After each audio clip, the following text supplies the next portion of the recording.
மகோத்வர் பூஜை எல்லாம் நிறைவாயிடணும். அப்புறம் 4ஆம் காலம் 2 மணிலேருந்து 4 மணிக்குள்ளே முடிச்சிடணும். தவறிட்டா 4:30, ஏன்னா அடுத்த நாள் உஷா காலம் 4 to 6 உஷா காலம்.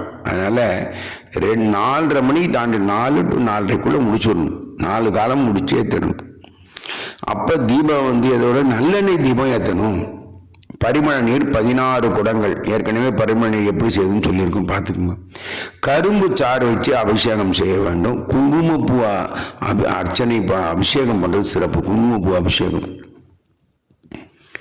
பழங்கள் நல்ல வாழையிலிருந்து என்னென்ன பழம் இருக்கோ அத்தனை பழங்களும் முடிஞ்சதை சுவாமிக்கு பழங்கள் தனித்தனி பழங்களாகவோ அல்லது சேர்த்தோ பழங்களை அபிஷேகம் பண்ணலாம். ஆடை பச்சை நிற ஆடை சிறப்பு. நீலமும் அணியலாம். பச்சை அல்லது நீலம் எது கிடைக்குதோ அதை அணியுங்க. மலர் நந்தியாவட்டை, நந்தி வர்தனம் சொல்லக்கூடிய நந்தியாவட்டை. நிலோத்பலம், இங்கே நிலோத்பலம் மலர் நம்ம